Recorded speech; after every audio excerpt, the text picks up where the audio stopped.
33장입니다. 여기를 보면 은혜를 구하는 기도라고 있어요. 그래서 이 33장엔 동시에 파괴자 아수르에 대한 그 심판과 저주의 이야기도 같이 있습니다. 너 학대를 당하지 아니하고도 학대하며 속이고도 속임을 당하지 아니하는 자여. 이게 아수르를 가리키는 거예요. 다른 그 강포한 힘으로 다른 사람들을 파괴와 멸망하고 그 다음에 동맹을 맺거나 뭐 이런 걸 말로 이렇게 화평과 평화를 얘기하지만 실제로는 뭐예요? 전쟁이고 거기에 멸망과 정복밖에 없잖아요. 화가 있다는 거예요. 내가 이제 그 다른 민족을 학대하기를 그치면 이제 거꾸로 내가 학대를 당할 것이다. 내가 이제 속이기를 그치면 사람이 이제 반대로 너를 속일 것이다. 왜냐하면 다른 사람을 강압하고 압제하고 파멸로 몰 힘이 이제 없어지게 되는 것이고 다른 사람의 협상과 무엇을 하면서 거짓으로 평화 협상을 할 그런 위치에서 이제 전락하게 되는 걸 얘기하는 거죠. 그래서 하나님께 기도를 드립니다. 하나님이여 우리에게 은혜를 베풀어 주시옵소서. 우리가 하나님의 은혜를 간절히 바랍니다. 주는 아침마다 우리의 구원, 팔이 되시며 힘과 능력이 된다는 거죠. 환난 때 우리의 구원이 되옵소서. 이렇게 기도를 드리는 거예요.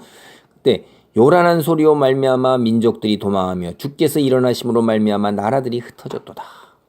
누구예요? 이 심판자가 하나님께서요. 그러니까 하나님께서 일어나실 때, 임재하실 때 요란한 소리가 있죠. 지진과 폭풍이 있고 물론 그 불이 있어요. 그런 것들 때 민족들이 다 놀라서 다 도망가는 거예요. 나라들이 다 흩어지는 거예요. 황충의 때같이 사람이 너희의 노량물을 모을 것이며 메뚜기가 뛰어오른 같이 그들이 그 위로 뛰어오르리라. 황충이라는 게 이게 메뚜기 떼를 한번 생각해 보세요. 메뚜기와 유사한 그런 것들을 곡식에 다 그냥 하늘을 새카맣게 덮어서 날라와 가지고선 그냥 다 모든 것을 다 탈취하고 빼앗아 버려요. 메뚜기가 얼마나 높이 뛰어올라요. 자신들의 그 머리 꼭대기에 있는 거예요. 여호와 하나님이 지극히 존귀하시니 그는 높은 곳에 거하시며 정의와 공의를 시온에 충만하게 하심이라. 하나님이 있는 곳에 예루살렘 그곳에 결국 하나님의 정의와 공의가 바로 쓸 것이라는 거예요.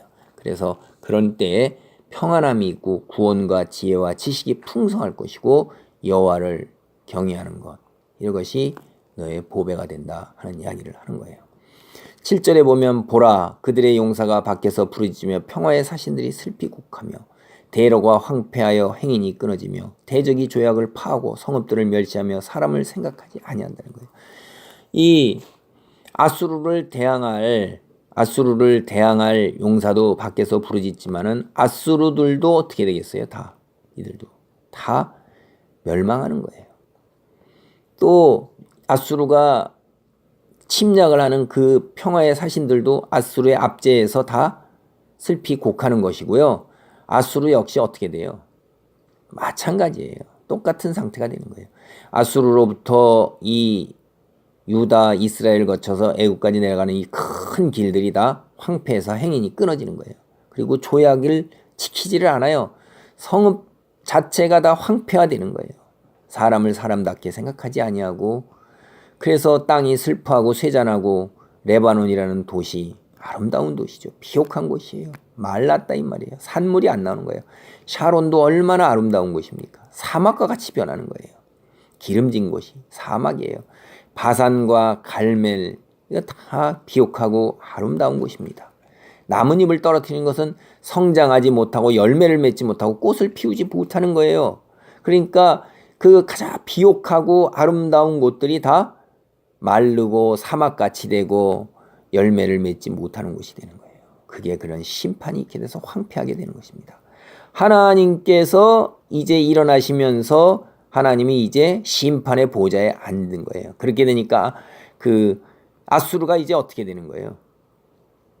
결을 잉태하고 집을 해산한다는 게 우리가 한번 생각을 해보세요. 벼를 심었으면 알곡이 잉태해야 되는데 쭉쟁이가 달리는 거예요. 그리고 알곡을 거둬야 되는데 집만 있는 거예요. 열매가 없는 거예요.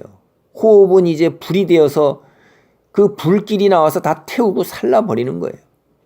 민족들은 불에 굽는 햇벌 같겠고 아수르 민족은 그렇게 될 것이며 이방의 다른 민족들도 우리가 횃돌, 석회암돌 이런 거를 갖다가 불에 구우면 뭐가 되겠어요? 이거는 재밖에 안 돼요. 불에 사르는 가시나무는 결국 뭐가 돼요? 재가 되는 거예요. 가루와 재가 되는 게 그게 무슨 쓸모가 있어요? 아무 힘도 없는 거죠. 하나님께서 그렇게 불로 심판하시는 거예요. 먼 데 있는 자나 가까이 있는 자나 하나님의 권능을 깨닫게 되고 하나님만이 참신이신 걸 깨닫게 되는 거예요.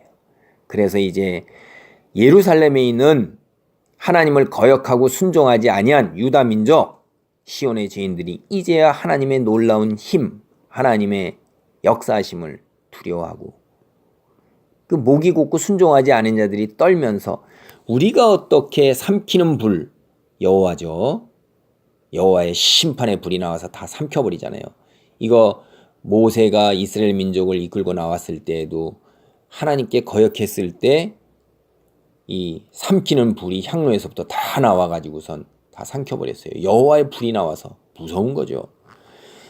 우리 중에 누가 영영이 타는 것과 하나님의 불의 심판과 영원히 타는 것 하나님의 놀라운 권능과 함께 과격합니다. 죄인은 그렇게 못하는 거예요. 누가 했는데 15절에 보면 오직 공의롭게 행하는 자, 정직히 말하는 자, 토색한 재물을 가증히 여기는 자, 토색하지 않아요.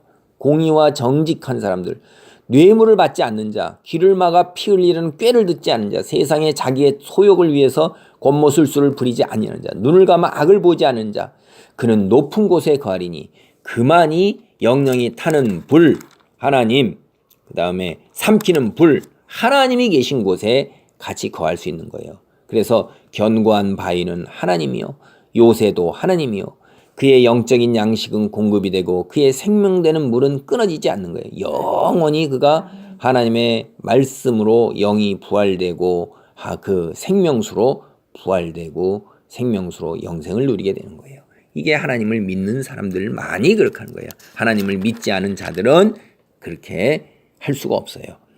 횃돌 같고 가시나무처럼 가루가 되고 재가 되는 거예요.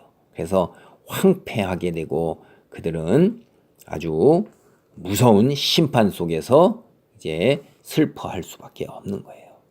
그래서 하나님께 간절히 파괴자 아수르에 대한 저주를 퍼오면서 은혜를 간절히 구하는 기도가 33절, 우리가 33장의 1절로부터 16절까지 말씀을 살펴보았습니다. 아멘.